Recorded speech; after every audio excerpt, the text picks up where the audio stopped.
With an update on CM Punk possibly returning to AEW and more, this is Wrestling Hub. My name is John and you're watching the Wrestling Report. Before we get into the rest of the video, make sure you subscribe to Wrestling Hub and turn on all notifications to stay up to date with everything in the world of pro wrestling. Also, don't forget to follow us on Instagram at Wrestling Hub Official and follow us on Twitter at Wrestling_Hub.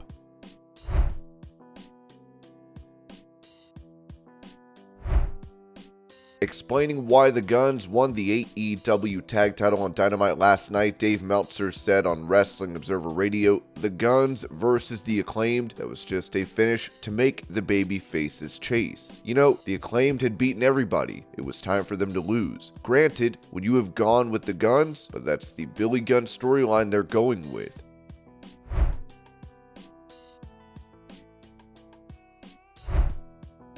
During an interview with Chris Van Vliet, former WWE star Matt Morgan revealed he was supposed to portray Kane's brother. So no, Johnny Ace and Stephanie wanted me to wear a mask to work on my body language, right? And so I remember Jim Cornette just being like, what are you doing? He's like our top babyface champion. Why has he got to wear this? This is stupid. Like, totally put me over. And I'll always be grateful to Jimmy for that. I love Jimmy. And anyway, so they put me in this stupid hood and Jimmy found a way to make it work because he's freaking brilliant. So then eventually, Stephanie once told me that, like, if you don't like it, tell us, blah, blah, blah. But you might. We have an idea for you with this if you do like it, and you would be brought onto television and to work with Kane. Now, I've seen somewhere where, like, somebody who's like, plans for this were abandoned. And what's his name? My boy, good brother, Luke Gallows, used to be Festus. Gallows would rather than brought in to be the other brother. No, two different time periods. When he was brought in to be fake Kane, that was at a very different time. I wasn't with WWE, I was already with TNA by this point. But anyways, so that never materialized for me being brought up to the roster as Abel. It would have been pretty cool though, but I didn't like wearing the hood if I'm being honest. I hated it.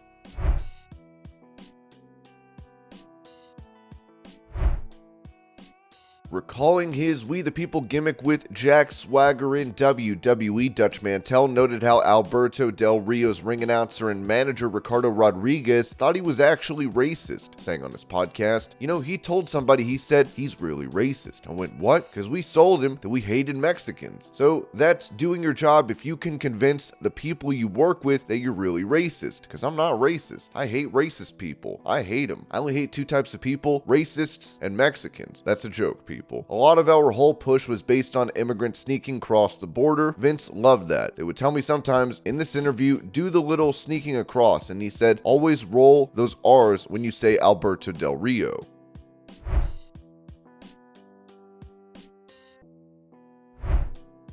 Talking once again about Logan Paul after being eliminated by him in the Royal Rumble, Seth Rollins said on the Pat McAfee show, he doesn't care about nothing but himself. I can respect the hustle, alright? I really do, because it takes hustle to get to where he is at and to get the opportunities he's got. But at the end of the day, it's about passion. No one is going to suit up and play in the NFL football because they're a social media superstar, right? They're going to get creamed. He's going to step into my world and he's going to get creamed. If you want to contribute and give back to our industry, you're a fan of it and you love it, right, Pat? You're a fan of it, you love it, you give back to it, you talk about it any chance you get, and you put it over. That's not him, dude. That's not him. He's in it for himself. He's in it for his own gain. So I don't want you in my business if you're going to leech off it and you're going to take from it. Great if you're going to help out and you're going to make everything as good as you can. But if you're going to come and do it for you, look, I can only judge what he's done in the past. His own history, that's foretelling for the future. And that's why I don't like the guy. That's why I don't dig the guy, and he's going to go rub it in on social media. He's going to talk his talk, but he doesn't want to say nothing to my face.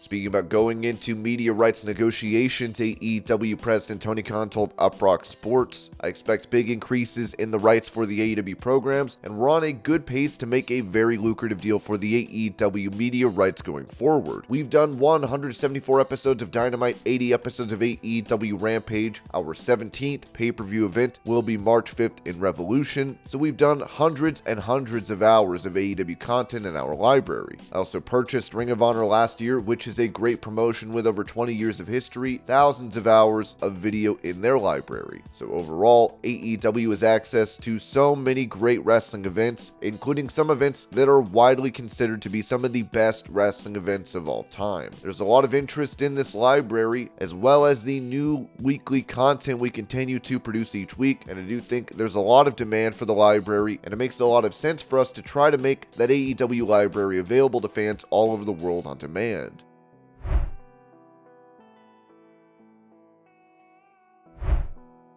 With him wanting to get back between the ropes in the future, Paul Wight told Metro UK, there's been some setbacks personally. I mean, I've had a couple of injury setbacks, had to get a knee replaced in August. That knee was bad for 12 years, so it could have gone any day. It's kind of like that tire on your car that you should change but keep driving anyway. But we're good now, and hopefully we'll be back in the ring in March. Everything's on schedule, so we're looking good.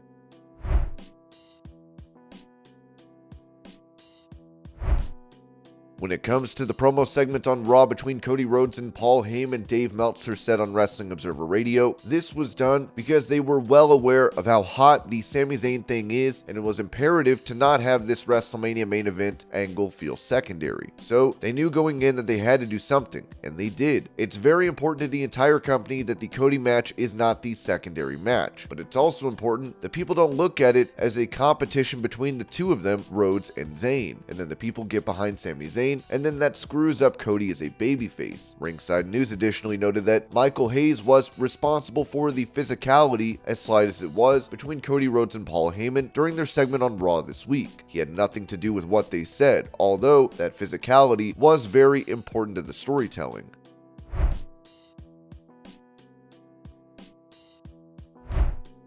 Giving details on the contract with Impact Wrestling star Deonna Purrazzo, Fightful reported that Impact Wrestling exercised the one-year option they had on Deonna Purrazzo. Purrazzo has not signed a new contract or deal with Impact. Purrazzo's deal is up at the end of 2023, and she becomes a free agent on January 1st, 2024. During the process, we were asked by talent in multiple companies if she was a free agent, and is expected to get interest from companies upon that date. She'll be 29 when she reaches free agency.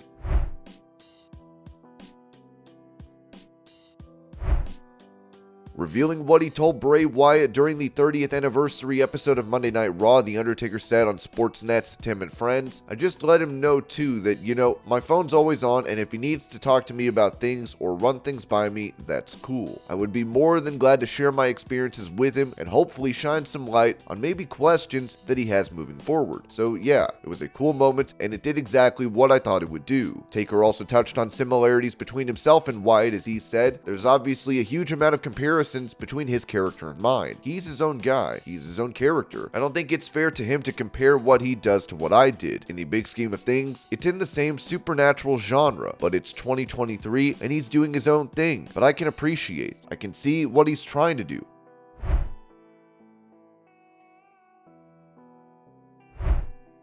With it previously reported that Alexa Bliss is taking a break from WWE, she recently went on Twitter to write, "Don't worry about where I've been, you'll see soon."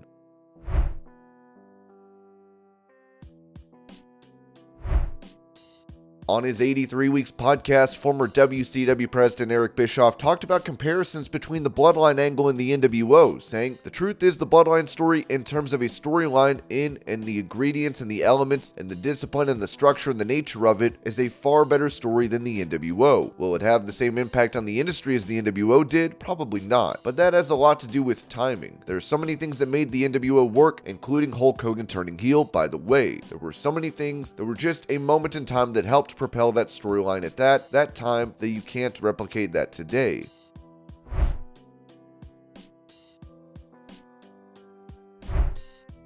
Speaking about the previously mentioned promo segment between Cody Rhodes and Paul Heyman, former WWE writer Freddie Prinze Jr. noted on his podcast that Paul is just at a whole different level. It's like making a deal with the devil every time he speaks to a wrestler, and he's going to test your morality as a babyface, because you're always going to be a babyface if you're in the ring with Paul Heyman. There's an interesting moment where Cody was almost nodding along, and it made me think this could be the moment they go back to if Cody turns heel too soon. Now, I'm not saying that's what they're going to to do. I'm not saying that's what they should do. I think that was actually the most powerful part of the promo, was that little sprinkling of doubt that Heyman always layers in there. He's just a stud, man.